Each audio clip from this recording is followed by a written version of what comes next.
everyone, and welcome to week 4. This week we are going to be learning about federalism, and we're actually going to be starting our second unit by examining Congress.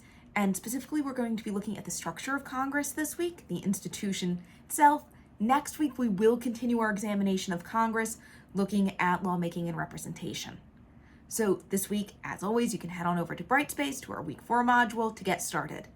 So for our discussion this week, you're going to have an activity to look up your Congress member. And once you have done that, you're going to want to answer a discussion question, which has a couple parts to it.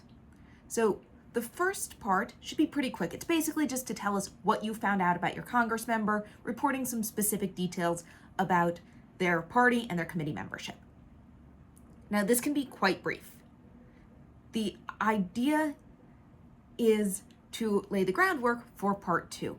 Part 2 is going to present a specific policy, and I want you to theorize whether your congressperson could pass that policy. Now, I don't want you to think about would your congressperson actually want to pass that policy. That's not a question we're going to get into right now. That's something we could ask down the road, but for now, I just want you to think about could they do it? And when you're thinking about that, think about the institutional structure of Congress. So things like committees and party. How do those matter for your Congress member's power?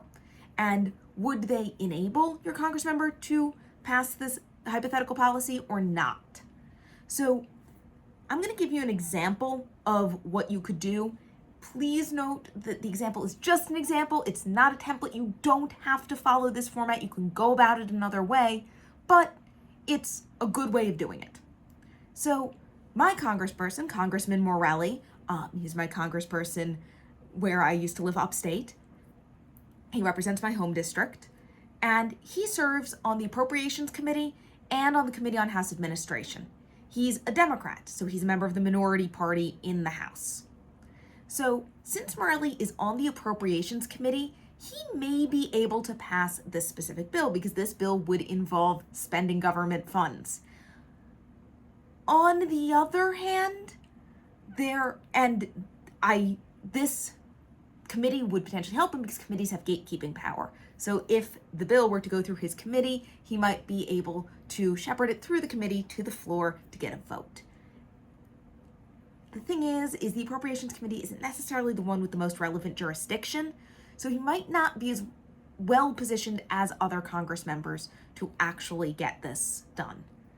Now, because he's in the minority party, I'm not going to tell you, these are only 2 parties. That's going to give you a pretty big hint as to what to do, because either your Congress member is in the minority party and you can basically say the same thing, or your Congress member is in the majority and you can presumably just flip what I said. So I'm not going to tell you what being in the minority means. You'll have to figure that out from the readings. So that is the idea of how you want to approach it. Now, again, it's just an idea, just a suggestion. It's not the only way. You'll notice that I started to bring in ideas from the readings like gatekeeping. Definitely that is important, not necessarily gatekeeping, but to bring in ideas from the readings, to let me know through your posts that you are engaging with the class materials. Now, it could be through your initial post, it could be through your replies to your classmates. Ideally, it would be in both, right? The initial and both replies. So hopefully you'll be doing that in all your responses, but at least do it somewhere so that I'm able to give you a high grade on it. Now, in addition to your discussion, with the initial post due Thursday and your 2 replies due Sunday, you also have a quiz, 16 questions, one of which is extra credit, due on Sunday. If you have any questions, I have office hours. You can book them on Calendly or shoot me an email. Have a great week, and I look forward to hearing your thoughts on your congressperson and how institutional structure affects their powers.